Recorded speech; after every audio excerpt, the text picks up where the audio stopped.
warahmatullahi wabarakatuh. Ya, salam sejahtera bagi kita semua. Kembali lagi ke channel YouTube saya yang akan memutarkan sebuah informasi yang sangat bermanfaat dan terupdate.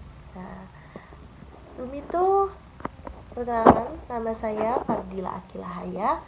Saya dari Universitas Muhammadiyah Tangerang dan NIM saya 1862201351 dan saya dari prodi akuntansi dari kelas 7 shift 2.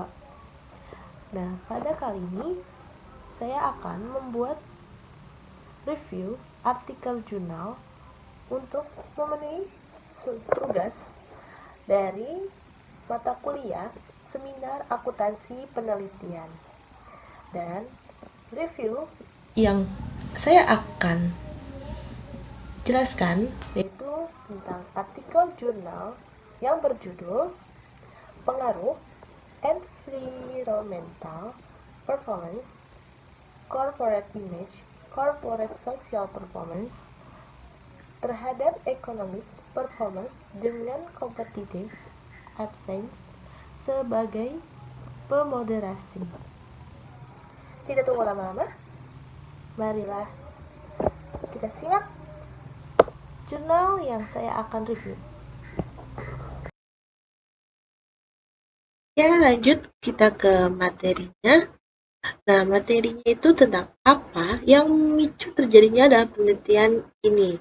Nah, saya akan mereview dari isu atau motivasi dalam penelitian ini, yaitu untuk pembangunan ekonomi Indonesia yang mengarah kepada industrialisasi. Indonesia mengalami peningkatan perusahaan yang beroperasi di bidang industri. Namun, peningkatan jumlah industri di Indonesia itu kontradiktif dengan kinerja ekonomi manufaktur Indonesia yang menurun. Dan untuk riset gap-nya ini, dia environmental performance-nya berpengaruh positif dalam corporate image yang baik, ekonomi performance perusahaan akan meningkat. Corporate social performance berpengaruh positif terhadap ekonomi performance. Competitive advantage berpengaruh positif terhadap ekonomi performance. Nah, competitive advantage berpengaruh pada hubungan environmental performance terhadap ekonomi performance-nya. Competitive advantage berpengaruh kepada hubungan corporate image terhadap ekonomi performance. Competitive advantage berpengaruh kepada hubungan corporate social performance terhadap ekonomi performance-nya. Dan untuk fenomenanya itu fenomena yang sedang terjadi dalam penelitian ini. Lalu untuk kritiknya tidak ada kritikan untuk poin ini. Penulis tidak cukup menjelaskan isu dan reseptifnya dalam penelitian ini.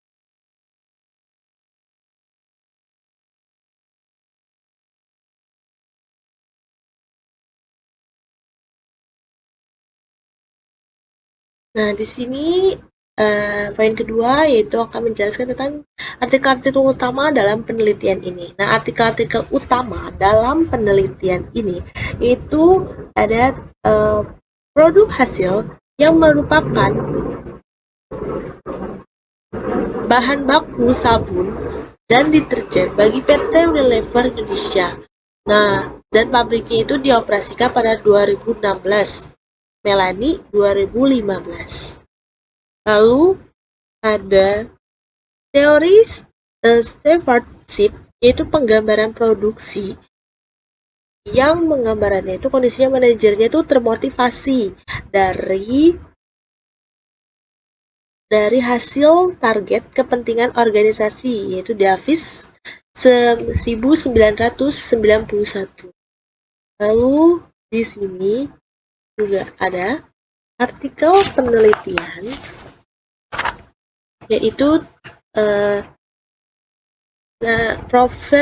profitabilitas yang menyatakan bahwa peningkatan environmental performance itu sebagai sumber informasi perusahaan agar dapat mencapai tingkatan produksi yang efisien dalam standar keamanannya. Itu Linde 1995. Dan juga ada yang berdasarkan citra perusahaan yang baik dapat terbentuk dengan memberikan kualitas produk yang baik kepada konsumen sesuai dengan bidang usahanya. Watson 2012. Nah, dalam artikel-artikel utama ini, dalam kritikannya tidak ada kritikan untuk poin ini karena penulis itu sudah cukup jelas menjelaskan artikel-artikel dalam referensi penelitian ini. Lanjut ke poin 3. Apa research question-nya dalam perumusan masalah dari penelitian ini? Nah, yang pertama itu ada environmental performance, berpengaruh positif terhadap ekonomi performance-nya.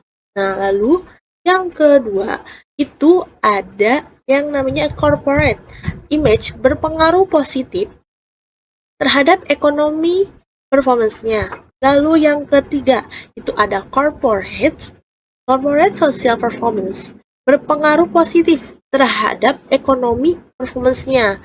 Lalu ini ada yang keempat. Nah, yang keempat ini itu adalah competitive advantage yang berpengaruh positif pada terhadap ekonomi performance-nya. Lalu yang kelima, di sini ada competitive advantage berpengaruh pada hubungan environmental performance-nya terhadap ekonomi performance-nya. Yang keenam, ini ada competitive advantage yang berpengaruh pada hubungan corporate image terhadap ekonomi performance-nya. Dan yang ketujuh, ada competitive advantage berpengaruh pada hubungan corporate social performance terhadap ekonomi performance-nya.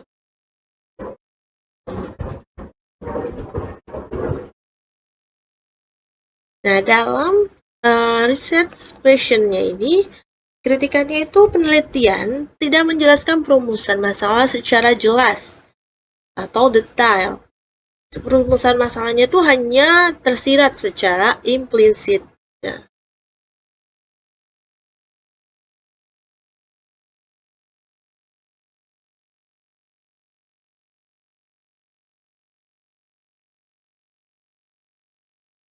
Nah, yang poin keempat. Nah, yang poin keempat ini tentang apa yang terjadi kebaruan novel atau novelty dari penelitian ini. Nah, dari penelitian ini tuh untuk mengetahui pengaruh kinerja lingkungan, citra perusahaan, kinerja sosial perusahaan terhadap kinerja ekonomi dengan keunggulan kompetitif sebagai moderasi.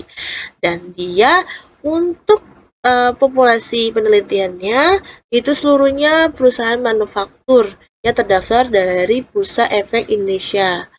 Nah, dalam kebaruan novel di penelitian ini adalah dia itu lebih memperlihatkan hasil yang kurang baik dan yang berdampak pada baiknya ekonomi performance. Nah, jadi tuh di mata perusahaan akan dilihat stakeholder-nya bagaimana.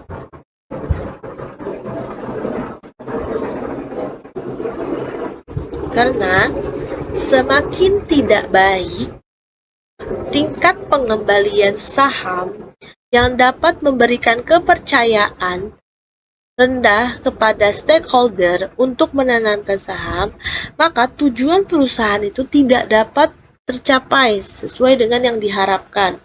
Nah, makanya itu menjadi tujuan utama dalam penelitian ini untuk melihat perusahaannya bagus apa tidak dalam mencapai pengembalian sahamnya juga. Dan untuk kritikan ini, penelitian itu tidak menampilkan dengan jelas novelty penelitian daripada bagian abstraksi ataupun pengantar penelitian. Jadi novelty-nya itu harus dijelaskan pada bagian abstraknya itu di awal.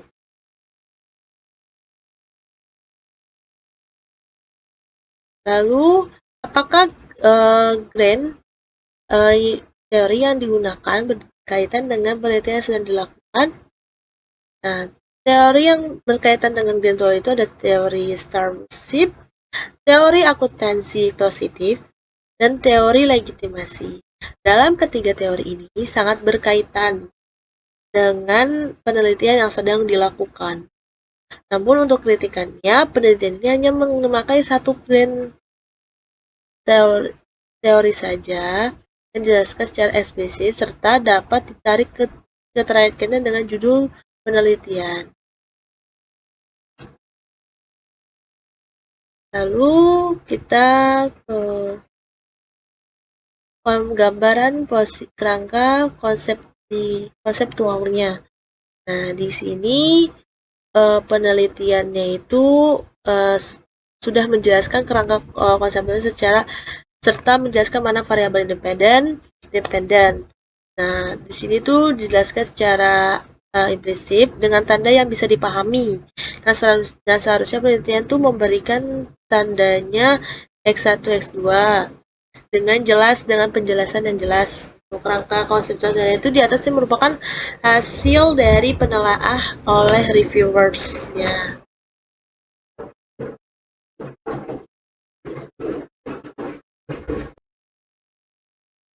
Ya, lanjut kita ke poin selanjutnya, yaitu tentang apakah hipotesis penelitiannya.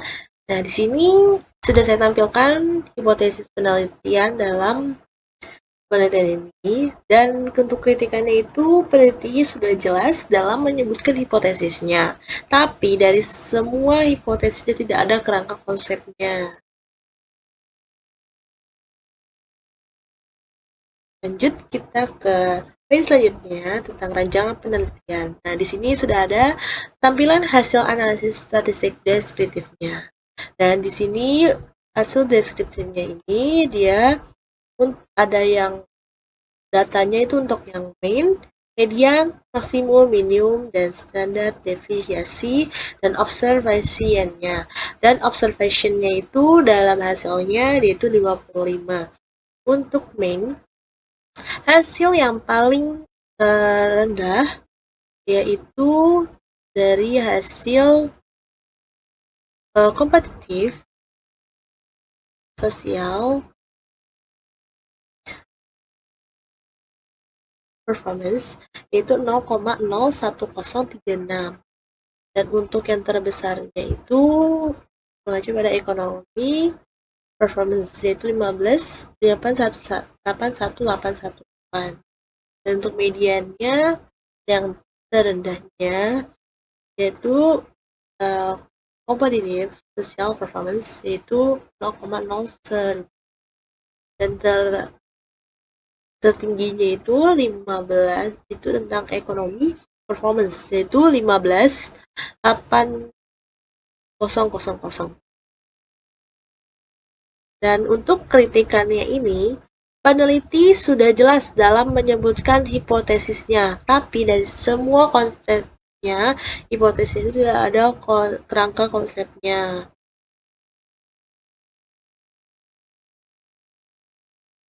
Dalam poin selanjutnya yaitu tentang apakah metode pilihan model regresi digunakan dalam penelitian ini. Di sini sudah ada tampilannya, yaitu dalam uji Chow, uji Hausman, uji Langmuir multiplier-nya. Nah, di sini dalam uji ini sudah terlihat di sini udah ada rangkuman hasil penilaian modal estimasinya, dan dalam hasil penilaiannya penyimpulkan bahwa pemilihan model itu digunakan yaitu random effect model, lebih tepatnya dibanding dengan common effect model dan fixed model. Karena yang terpilih yaitu random effect model, maka tidak dilakukan uji asumsi klasik. Jadi model estimasinya itu dari output of use.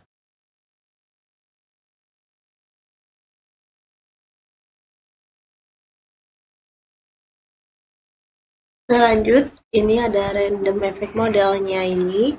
Di sini saya akan menjelaskan tentang hasil-hasilnya. dalam uji F sini yaitu F statistiknya itu 13.48481. Nah, itu dia lebih dari F tabel 2769431. Dan nilai profilnya itu dia kurang dari 0,05 dan dapat disimpulkan bahwa H0 ditolak dan HA diterima. Variabel independennya itu dia tuh secara bersamaan berarti sama-sama memiliki pengaruh yang signifikan terhadap ekonomi performance-nya. Dan ada uji R-nya atau koefisien determinasinya, yaitu hasilnya 0,618088. Artinya bahwa variasi perubahan dia tuh naik turunnya ekonomi performance-nya itu dapat dijelaskan oleh environmental performance, corporate image, corporate social performance, dan competitive advantage. Dan dijelaskan variabel lain yang tidak termasuk dalam penelitian ini. Lanjut ada uji T-nya, dan uji T-nya itu dia hasil variabelnya dalam nilai T statistik itu dia minus 1,463969 dan tingkat signifikansinya itu sebesar 0,1499. Taraf signifikan 0,05, taraf signifikan 0,05. Corporate image berpengaruh negatif terhadap ekonomi performance dengan nilai T statistik sebesar 2,124536 dan tingkat signifikansinya itu 0,0389 kurang dari taraf signifikansi 0,05. Nah, untuk corporate social performance itu dia berpengaruh negatif terhadap ekonomi performance-nya karena nilai statistiknya itu dia minus 3,110522. Dan untuk tingkat signifikansinya itu dia sebesar 0,0032, jadi kurang dari taraf signifikansi 0,05. Dan untuk competitive advantage tidak berpengaruh terhadap ekonomi performance-nya karena nilai T statistiknya itu minus 1,805878 dan tingkat signifikansinya itu sebesar 0,0773, lebih dari taraf signifikan 0,05. Environmental performance setelah dimoderasi dengan competitive advantage memiliki hasil yang tidak berpengaruh terhadap ekonomi performance-nya.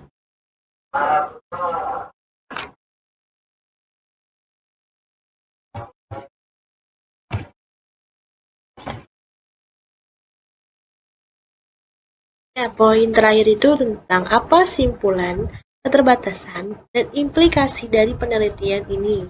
Dan di sini sudah ada tampilan kesimpulannya dari penelitian tersebut.